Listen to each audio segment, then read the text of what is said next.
کیا 72 فرقے جہنم میں جائیں گے؟ حدیث میں آتا ہے کہ 73 فرقوں میں سے صرف ایک فرقہ جنت میں جائے گا، حالانکہ ہر فرقے والے قرآن و حدیث پر عمل کا دعویٰ کرتے ہیں۔ اس بارے میں رہنمائی فرمائیں۔ محمد معیز خان، بنگلور، انڈیا سے۔ بھائی یہ تو صحیح حدیث ہے، آپ صلی اللہ علیہ وسلم نے فرمایا میری امت 73 فرقوں میں تقسیم ہوگی جن میں 72 جہنمی ہیں، کلہم فی النار، ایک جنتی ہے۔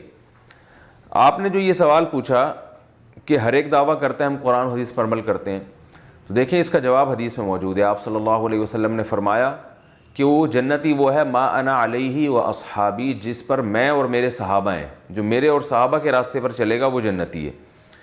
تو یہ اشکال کہ ہر ایک قرآن و حدیث کا دعویٰ کرتا ہے، تو دیکھیں اسی وجہ سے نبی نے یہ نہیں فرمایا کہ وہ ایک جنتی وہ ہوگا جو قرآن و حدیث کا دعویٰ کرے گا یا قرآن و حدیث کا لیبل لگا کے کام کرے گا۔ تو یہ تو اہل باطل کی بھی عادت ہے، یہ جو منکرین قرآن ہے نا، یہ اپنے آپ کو اہل قرآن کہتے ہیں، حالانکہ یہ منکرین حدیث جو ہیں، منکرین حدیث، پرویزی فرقہ جسے کہا جاتا ہے، یہ حدیث کے منکر ہیں، اور لیکن اپنے آپ کو کہتے کہ اہل قرآن۔ لیبل کتنا اچھا لگایا، ہم قرآن کو مانتے ہیں، قرآن کو، حالانکہ یہ قرآن کو بھی نہیں مانتے، کیونکہ جو حدیث کو نہیں مانتا وہ قرآن کو بھی نہیں مانتا۔ تو لیبل کافی نہیں ہے۔ آپ صلی اللہ علیہ وسلم نے فرمایا جس پر میں اور میرے صحابہ تھے۔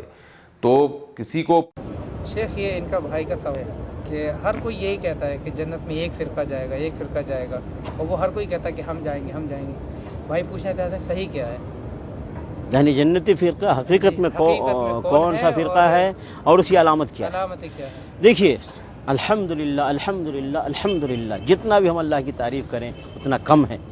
اللہ رب العالمین نے ہر خیر اور شر کی وضاحت کر دیا ہے قرآن مجید کے ذریعے، اور مزید ڈیٹیل اور تفصیل امام کائنات، رہبر اعظم، قائد اعظم، اعلیٰ حضرت، حکیم الامت محمد رسول اللہ صلی اللہ علیہ وسلم نے بھی ہر اچھی بات امت کو بتا دیا ہے اور ہر بری باتوں سے امت کو آگاہ کر دیا ہے۔ ٹھیک ہے، دیکھیے محمد رسول اللہ صلی اللہ علیہ وسلم نے خود بیان فرمایا کہ میری امت ستفترق امتی 73 فرقہ، کہ میری امت 73 فرقوں میں بٹ جائے گی۔ ایک پوری حدیث ہے، اس کا آخری ٹکڑا ہے۔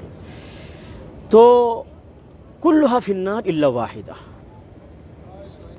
اس میں سارے جہنم میں جائیں گے، صرف ایک جنت میں جائے گا، ایک فرقہ۔ تو خود نبی علیہ الصلوۃ والسلام نے اس کو کلیئر کر دیا کہ جنت میں جانے والا فرقہ کون سا ہے، جہنم میں جانے والا فرقہ خود ہی معلوم ہو جائے گا۔ جب ایک فرقے کے بارے میں بتا دیا جائے کہ یہ جنتی فرقہ ہے تو باقی کے بارے میں خود ہی کلیئر ہو جائے گا کہ یہ باقی جہنمی ہے، جنتی نہیں ہے۔ تو خود نبی صلی اللہ علیہ وسلم نے اپنی امت کو پورے اجالے میں چھوڑ کر گئے ہیں، کوئی اندھیرا نہیں اس دین میں، پورا مکمل رہنمائی کر کے گئے ہیں محمد صلی اللہ علیہ وسلم۔ ہم اسی لیے کسی اور کو رہنما اور رہبر نہیں مانتے محمد رسول اللہ کے علاوہ۔ تو محمد رسول اللہ صلی اللہ علیہ وسلم نے رہبری کر دی اور فرمایا کہ جنتی فرقہ وہ ہے ما انا علیہ و اصحابی، جس طریقے پر میں ہوں اور میرے صحابہ ہیں، جس طریقے پر میں ہوں اور میرے صحابہ وہ جنتی فرقہ ہے۔ نبی علیہ الصلوۃ والسلام نے ایک علامت بتا دی، ایک پہچان بتا دی، اور یہ صحابہ کرام سے لے کر قیامت کی صبح تک کے لیے علامت اور پہچان ہے۔ کیا مطلب؟ کہ نبی علیہ الصلوۃ والسلام نے اپنے قول سے، نبی علیہ الصلوۃ والسلام نے اپنے فعل سے، اور صحابہ کرام نے اس دین اسلام کو سمجھ کر اس دین اسلام پر جیسے عمل کیا ہے، ویسے ہی جس نے اس دین اسلام کو سمجھا اور عمل کیا، ایک ہے اللہ کے نبی صلی اللہ علیہ وسلم قول اور فعل کے مطابق، اور دوسرا صحابہ کرام کے عقیدے اور عمل کے مطابق جو ہوگا وہ جنتی فرقہ ہے۔ موجودہ دور میں کامیاب جماعت کون سی ہے جو آپ صلی اللہ علیہ وسلم کے ساتھ جائے گی؟ آپ اس کے لیے جو جواب حضور نے دیا ہے وہی سن لیجئے، ما انا علیہ و اصحابی، جو لوگ اس طریقے پر ہوں گے جو میرا طریقہ ہے، میرے اصحاب کا ہے، وہ ہے اصل میں کہ جو نجات پانے والے ہیں۔ لیکن اس کو آپ صرف نماز کے مسائل یا طہارت کے مسائل تک محدود نہ سمجھیے۔ سب سے بڑی سنت محمد رسول اللہ کی کیا ہے، جس میں کوئی اختلاف نہیں؟ رفع یدین میں اختلاف ہے یا نہیں ہے؟ اختلاف ہے۔ بہت سی اور سنتوں میں اختلاف ہے۔ ایک سنت وہ ہے جس میں کوئی اختلاف نہیں، اور جو ساری عمر آپ نے کام کیا، اللہ کے دین کی دعوت اور اللہ کے دین کو قائم کرنے کی جد و جہد. اس میں آپ کو پاگل بھی کہا گیا، مجنون بھی کہا گیا، آپ پر پتھراؤ بھی ہوا. 3 سال تک شیب بنی ہاشم کے اندر آپ نظر بند رہے. اور آج کی آپ جیل پر قیاس نہ کریں، جیل میں تو کھانا ملتا ہے، اور A کلاس B کلاس کے لیڈر لوگ جب آتے ہیں جیل سے تو معلوم ہوتا ہے جسم بنا کے آئے ہیں. لیکن وہاں کیا تھا؟ ٹوٹل بین، کوئی چیز کھانے کے اندر نہیں جا سکتی. پھر آپ کو معلوم ہے آپ مجروح ہوئے ہیں، آپ کے دندان مبارک شہید ہوئے ہیں. تو اس اعتبار سے یہ ہے ما انا علیہ و اصحابی. حضور کا طریقہ تو یہ تھا. دین کو غالب کرنے کے لیے بھوک آئے. غزوہ احزاب میں کیا حال تھا؟ فاقوں پر فاقے، اور اس حالت میں حکم ملا کہ خندق کھودو. کمر دوہری ہوئی جا رہی ہے فاقے سے، تو پتھر باندھ کر اپنی چادر سے پیٹ کے اوپر کس لیا ہے تاکہ کمر دوہری نہ ہو جائے. جب ناقابل برداشت ہو گیا حضور کے پاس آئے. حضور اب ناقابل برداشت ہے، دیکھیے ہم نے اپنے پیٹوں پر پتھر باندھے ہوئے. آپ نے کرتا اٹھا کر دکھایا، 2 پتھر بندھے ہوئے تھے. یہ ہے ما انا علیہ و اصحابی. اس لیے کہ جو آیت آئی ہے جو ہماری سیرت کی تقریروں کو مزین کرتی ہے وہ کیا ہے؟ لقد کان لکم فی رسول اللہ اسوۃ حسنہ. یہ اسوہ حسنہ کیا ہے؟ صرف مسواک ہے؟ صرف شلوار کو یا پاجامے کو ٹخنے سے اوپر رکھنا ہے؟ وہ بھی ہے، ٹھیک ہے، سنت ہے، جو کرتا ہے اچھا کام. اسوہ حسنہ تو آیا ہے غزوہ احزاب کے ضمن میں.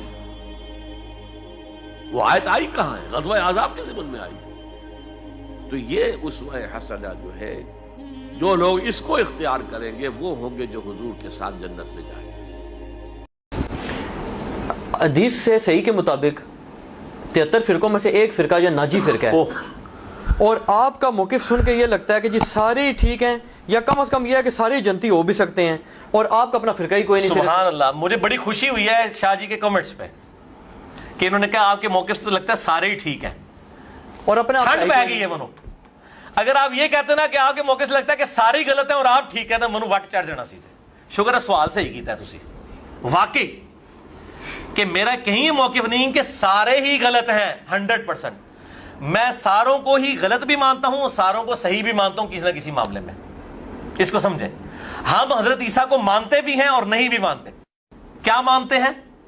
اللہ کا پیغمبر وجیہن فی الدنیا والآخرہ. اور کیا نہیں مانتے؟ اللہ کا بیٹا نہیں مانتے. ہم سنیوں کو ٹھیک مانتے بھی ہیں، نہیں بھی مانتے. کس معاملے میں صحیح مانتے ہیں؟ جن معاملات میں وہ صحیح ہیں، جن میں وہ غلط ہے غلط ہے. اس طریقے سے اہل تشیع کا بھی معاملہ ہے، اور جس معاملے تو یہ میں الحمدللہ یہ آپ نے بڑی اچھی بات کی ہے. اور ہم تو صرف یہ کرتے ہیں نا میرے بھائی. یہ لوگ کیا کرتے ہیں؟ ہم تو صرف غلطیاں پوائنٹ آؤٹ کرتے ہیں نا. یہ لوگ کیا کرتے ہیں؟ یہ لوگ کفر سے باہر نکالتے، کم از کم کفر میں داخل کرتے ہیں، اسلام سے باہر نکالتے ہیں کہ نہیں؟ ان کا موقف تو واضح ہے، وہ کہتے ہیں جی ہم فرقہ ناجیہ، باقی سب جنوں میں. بس ٹھیک ہے. پھر ہم سے یہ کیوں ڈیمانڈ کرتے ہیں کہ ہم ان کو بتائیں کہ فرقہ ناجیہ کون سا ہے؟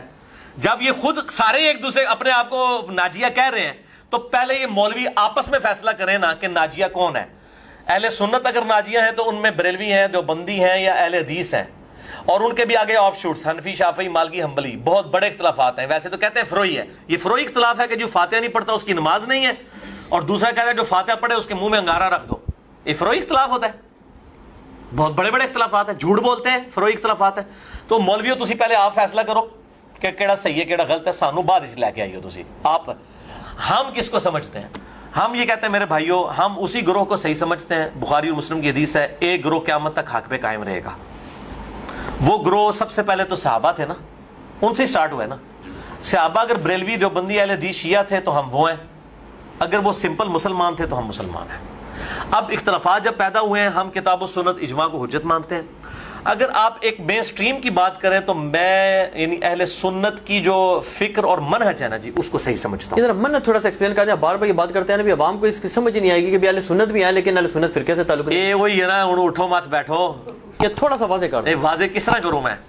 اہل سنت کا میں شیخ زبیر صاحب سے جب کہتا ہوتا تھا نا اہل حدیث کدھر ہے، جن اہل حدیثوں کی آپ بات کرتے ہو، کہتے ہیں علی بھائی ہزروں میں، اٹک میں ہے، آ جائیں آپ میرے پاس. ہاں میں وہ اہل حدیث، باقیوں کی کوئی ذمہ داری نہیں. تو میں بھی یہ کہتا ہوں منہج کی بات یہ ہے کہ کتاب و سنت کو حجت ماننا اور اجماع کو حجت ماننا، یہ ہے منہج. اب یہ بخاری مسلم سے احادیث آئی ہیں رفع الیدین والی ان کو مان لینا اور بنو امیہ کی بدماشی کے خلاف حدیث ہیں ان کا انکار کرنا شروع کر دینا, ان کے ساتھ کھینچا تانی شروع کر دینا, پھر منہج تو نہ ہوا, حدیث کو تو نہیں مان رہے. امام مسلم کے منہج سے تو ہٹ گئے نا, یہ سلف کا فہم بھی میں نے بتا دیا ہے تمہید کے اندر, اس فہم سے تو یہ ہٹ گئے نا. پھر تو ہم یہ سمجھتے ہیں کہ اہل سنت ہوں, اہل تشیع ہوں, بریلوی دیوبندی اہل حدیث کوئی بھی ہوں, ان کے اندر جہاں جہاں پہ اچھے لوگ موجود ہیں جو حق بات کو قبول کرتے ہیں وہ اس فرقہ ناجیہ میں شامل ہیں. باقی یہ ہے کہ آپ کسی کو سرٹیفکیٹ دینا, وہ اس طریقے سے سرٹیفکیٹ تو میرے بھائی میرے پاس نہیں دیا جا سکتا.